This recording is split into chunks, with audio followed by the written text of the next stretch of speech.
Welcome back, everyone, to the Deep Dive. This time, we're taking a deep dive into the world of habits with James Clear's Atomic Habits as our guide. Oh, Atomic Habits. It's a fantastic book full of so many insightful strategies. Absolutely. So, are you ready to unlock the secrets of habit formation and break free from those pesky patterns that have been holding you back? I know I am. Me too. Okay, so one of the things that really struck me in Atomic Habits is this idea that we often overestimate the impact of those big sweeping changes, like those New Year's resolutions we all make and then And then break 2 weeks later. exactly. But we underestimate the power of those tiny consistent improvements over time. It's so true. I think we get caught up in those dramatic transformations, Yeah, yeah. but real change often happens gradually beneath the surface. And it's funny because Clear uses this analogy of heating an ice cube, right? Nothing seems to be happening at all. Right. And then you hit 32 degrees and bam, it's water. Yeah, I love that analogy. It's so powerful. And then he talks about this idea of the plateau of latent potential where we often give up just before the breakthrough is about to happen. Oh, I've definitely experienced that. Yeah, haven't we Or all? you feel like you're putting in the effort and not seeing the results, and then you get discouraged and you're like, ugh, I'm just going to quit. Right. You're like, this isn't working. Yeah, but what if you just push through for one more day? One more rep, one more page. Some more, whatever it is you're working on. Right. So, okay, let's get down to the nuts and bolts here. How do habits actually form? Clear breaks it down into this four-stage framework, right? Cue, craving, response, reward. Yeah. Can you walk us through that a bit? Totally. So think about your morning routine. Like, what's the first thing you do when you wake up? Right, so my alarm goes off. Right, that's got to be the cue. Exactly. The alarm is the cue, and then what happens? I hit snooze. Well, yeah, maybe. Yeah. But then what's the craving? What does that alarm trigger in you? What are you actually looking forward to? Okay, that's a good question. I guess it's the anticipation of that first cup of coffee. Right. The craving could be for the caffeine or the taste of the coffee, Mm. or even just that feeling of starting your day with a ritual. Yeah, and then the response is actually, dragging myself out of bed and stumbling to the coffee maker. There you go. You've got the response, the habit in action. And the reward is, the coffee, obviously. Right, the delicious caffeine hit, the aroma, the feeling of alertness it gives you. It's like a little reward system. Exactly. And the fascinating thing is that dopamine, that feel-good chemical in our brains, it's released not just when you actually drink the coffee, but also when you anticipate it. So even before I take that first sip, my brain's already giving me a high five. It's like, yes, good job. You're on your way to that delicious reward. So it's like my brain is actually reinforcing the habit loop. Exactly. Yeah. And that's why understanding this cycle is so powerful. We can start to hack the system. Oh, I like that. Habit hacking. We can manipulate the cues, the cravings, the responses, the rewards to shape our behaviors. That's so cool. Okay, so Clear also talks about this idea that lasting behavior change isn't just about willpower. It's not just about white-knuckling your way through it. Right. It's about shifting your identity. That's a really important point. Yeah. Because our current habits are basically a reflection of our current identity. So if I see myself as someone who, say, hates exercising, it's going to be really hard to suddenly become a gym rat. It's like you're trying to force yourself into a mold that doesn't fit. Yeah. Okay, so what if I want to become a runner? Does that mean I have to change my whole self-image first? Well, yeah, kind of. Clear talks about how people who identify as voters are more likely to actually vote. Oh, that's interesting. It's about aligning your actions with who you believe you are. So if you want to be a runner, you have to start seeing yourself as a runner. So it's not about just putting on running shoes and going for a jog. It's about embracing that identity. Yep. Okay, I'm starting to get this. So we've got this framework of how habits form, this idea of small changes adding up over time, and then this powerful concept of identity shift. And this is just the beginning. Right. But how do we actually put all of this into practice? How do we translate this theory into, tangible results? Well, that's where Clear really shines. Atomic Habits is full of practical strategies for building better habits and breaking bad ones. Oh, I love practical strategies. We'll be diving into those next, but it's all about understanding the mechanics of behavior change. Right, right. And then applying those specific techniques to make those changes stick. Okay, so we're going to get tactical. We're going to get tactical. Awesome. Oh. I'm particularly interested in this habit stacking idea and then like that environment design Oh thing. yeah, those are great. Those sound like really powerful tools for shaping our behaviors. Absolutely. And we'll be talking about the 2-minute rule and habit tracking and how to make those long-term habits more satisfying, like right now. All right, so get ready, folks. We're about to get down to business. It's going to be good. So are you ready to get tactical with those habit building strategies? Oh, absolutely. I'm all ears. Okay, well, let's start with habit stacking. It's all about like leveraging those existing routines we already have. Yeah, that sounds intriguing. How does it like work in practice? Okay, so imagine this, right? You already have this rock solid habit, Okay, like making your bed every morning, right? That's your anchor habit. got it. The anchor. And you want to add in a new habit, like let's say meditating daily. Oh, meditation. I've been meaning to get into that. Perfect example. Hmm. So instead of like trying to find a whole new time slot for meditation, you just tack it onto your existing habit. So I make the bed and then boom, meditation time. Exactly. Make the bed, meditate for 5 minutes, done. I like that. So you're like using the momentum of that first habit to kickstart the second one. Exactly. And over time, your brain starts connecting those two, making the new habit feel almost as automatic as that old one. Oh, that's clever. It's like building a bridge between those two behaviors. It's exactly like that. It takes the decision fatigue out of it. Okay, that makes total sense. So what about this environment design thing? How can we like tweak our surroundings to make good habits easier and bad habits harder? Environment design. Oh, it's so powerful. It's like you become the architect of your own behavior. Ooh, I like that. Yeah. James Clear even suggests, like, if you're trying to make a big change, Yeah.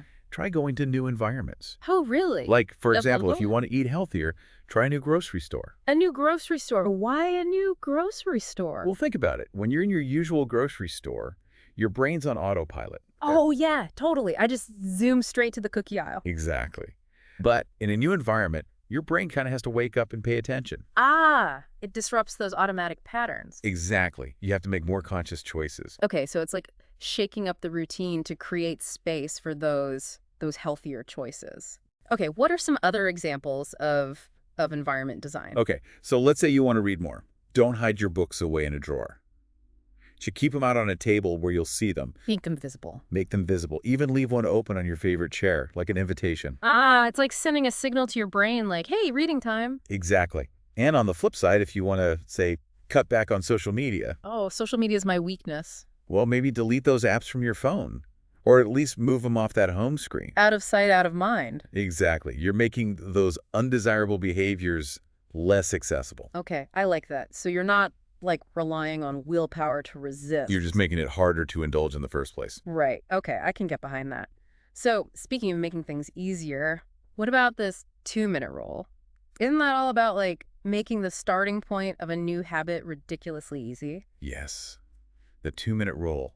Such a good one. It's all about breaking down that new habit into a tiny version Tiny. that takes less than 2 minutes to start. Oh, okay. So instead of saying like, I'm going to work out for an hour, Which feels daunting. you just start with, I'm going to put on my workout clothes. Ah, okay. Because sometimes even just like getting started is the hardest part. It really is. But once you clear that initial hurdle, You're like more likely to keep going. exactly. It's all about building that momentum. Okay, so once you've kind of like started building that new habit, Clear talks a lot about habit tracking. Yeah. Why is that so important? Tracking your progress is so motivating. Seeing those streaks build up on your calendar or in a habit tracker app Yeah. gives you that sense of accomplishment, right? And it keeps you accountable. It's like a visual reminder of your commitment and the progress you're making. It's a little pat on the back every time you check off that box. I like that. And if you do like happen to miss a day, Yeah. seeing that gap in your tracker can like nudge you back on track. It's like, hey, Fix yeah, it. exactly. Helps you course correct, maintain that consistency. So speaking of consistency, one of the biggest challenges with habits is, staying motivated for the long haul. Right, because that initial excitement tends to fade and it's hard to stick with it, especially when things get tough. Especially when the rewards of those good habits, like exercising or saving money, Yeah. they often come later, right? Yeah, our brains are wired for that instant gratification. They are. So how do we bridge that gap? How do we make those long-term habits more satisfying in the moment?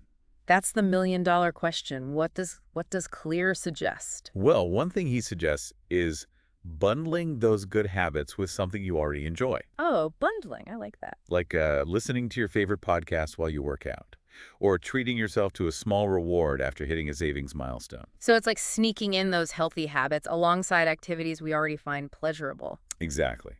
You're making it more enjoyable. Okay, that's a good strategy. What are some other ways to make those long-term rewards feel a little more tangible in the present moment?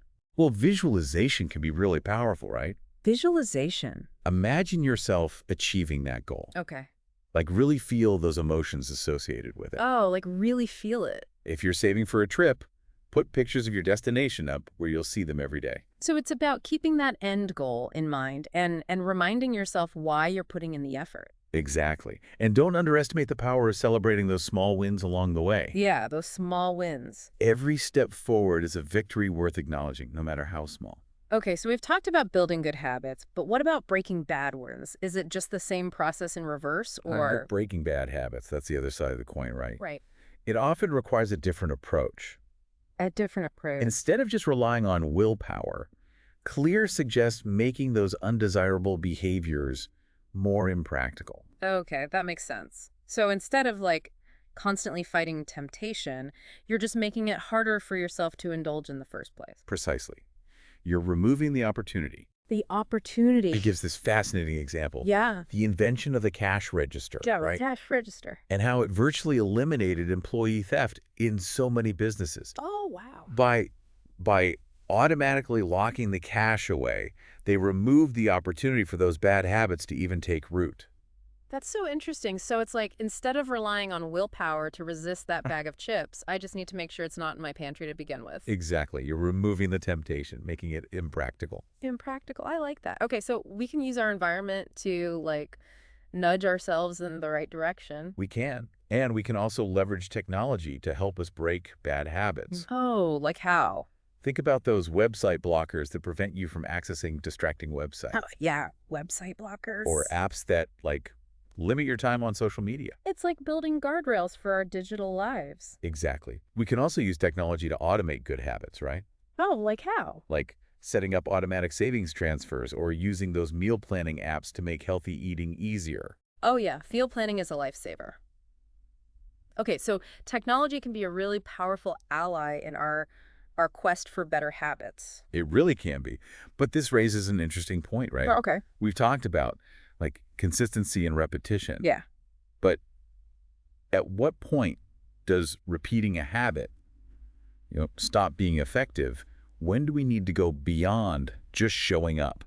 Ooh, that's a good question. It's like the difference between going through the motions and actually mastering something, right? Exactly. Habits are the foundation. That foundation. But to reach those exceptional levels, we need to, like, find that sweet spot the sweet spot. where we're challenged enough to keep growing, but not so overwhelmed that we give up. Okay, so it's like finding that perfect balance. It is. Yeah. And James Clear calls this the Goldilocks rule. The Goldilocks rule. The idea that we're most motivated when we're working on tasks that are just challenging enough, not too easy, not too hard. Okay, I can see how that applies to like learning a language or a musical instrument. Right. You need that balance of pushing yourself while still feeling like capable. But how does this apply to habits? Yeah, that's what I was thinking. Like, how does the Goldilocks rule actually play out in the context of our everyday habits? Well, think about it this way.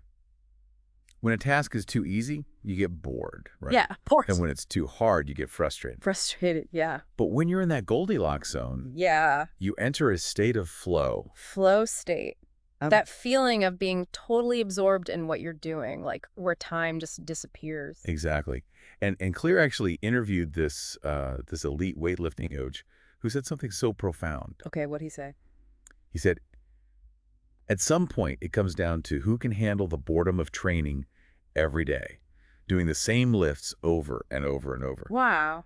That's deep. It is. It reminds us that mastery often involves embracing the monotony. Showing up even when you don't feel like it. Exactly. It's about becoming a professional. A professional. Professionals stick to the schedule. Amateurs let life get in the way. But let's be real. Sticking to that schedule when boredom sets in, it's tough. It is tough. So what are some strategies for like staying motivated when that initial enthusiasm starts to wear off? One key is to constantly seek ways to make your practice more engaging. More engaging. Experiment with different variations, set mini challenges for yourself, or find ways to just inject a little fun into that routine. So it's about keeping things fresh and interesting even within the structure of a consistent habit. Exactly. And another crucial element of staying motivated is reflecting on your progress and making adjustments as needed. That's where that habit tracking comes in handy again, right? Exactly. It allows you to see what's working, what's not, and where you might need to tweak your approach. It's like being a scientist, but like experimenting with your own behavior. It is. And remember, even small improvements can have a big impact over time. Okay, so it's not about being perfect. It's about being consistent and constantly striving to do a little bit better each day. Okay, so we've covered a lot of ground here. We've talked about how habits form, strategies for building good ones, breaking bad ones, staying motivated. Oh, yeah. But there's one more piece of this puzzle that I'm really excited to dive into. Oh, yeah. Aligning your habits with your strengths. Ah, yes.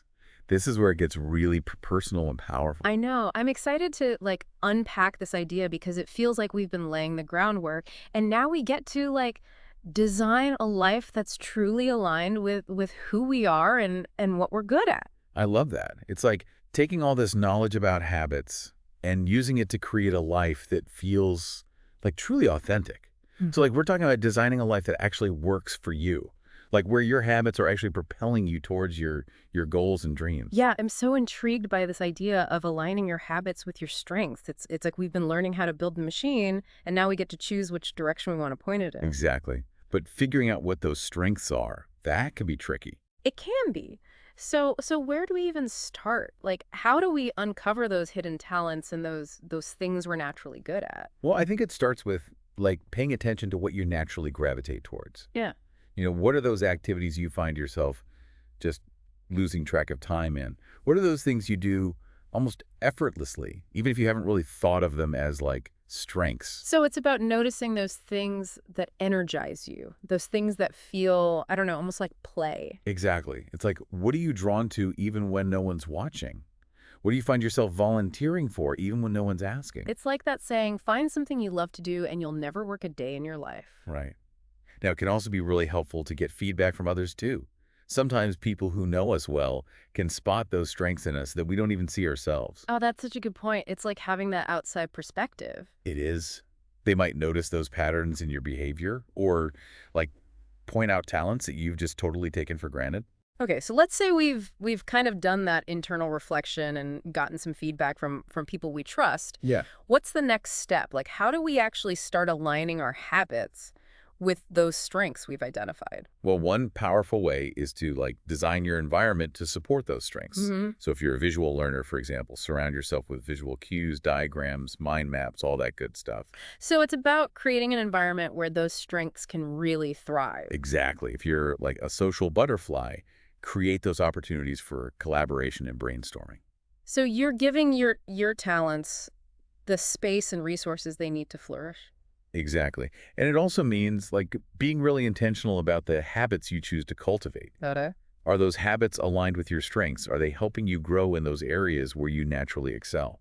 This makes me think of the example Claire uses in the book, the Polgar sisters, those Hungarian chess prodigies. Oh, yeah, the Polgar sisters. Yeah, That's a well, great example. their father basically created an environment where their chess skills could just explode, right? Yes. Their home was filled with chess books, memorabilia. They played against each other constantly. It's like their entire lives were structured around the game. It's a great example of how aligning habits with strengths can lead to extraordinary results. It really makes you wonder what's possible when we consciously choose to invest our time and energy in those areas where we have that natural advantage. What if we're all just playing the wrong game? We are. What if we could find that game that perfectly aligns with our strengths, where the odds are in our favor? That would be amazing. Now, I know it's not always going to be easy. Oh, no, there will definitely be challenges. But working in an area where your strengths are amplified, Yeah, it just makes the journey so much more enjoyable and rewarding. absolutely. It's like finding that flow state, not just in specific tasks, but in the overall direction of your life. So as we wrap up this deep dive into atomic habits, I want to leave you with this thought. If you could design your ideal day, what would it look like? What habits would be woven into your routine almost effortlessly? What activities would fill you with that sense of energy and purpose? Yeah, think about that. And remember, you don't have to overhaul your entire life overnight. Start small. Experiment. See what works for you. It's about making those consistent changes. That over time can lead to those remarkable transformations. And it's all about embracing the power of those small habits. To create a life that feels truly aligned, fulfilling, and your own. Until next time, keep diving deep.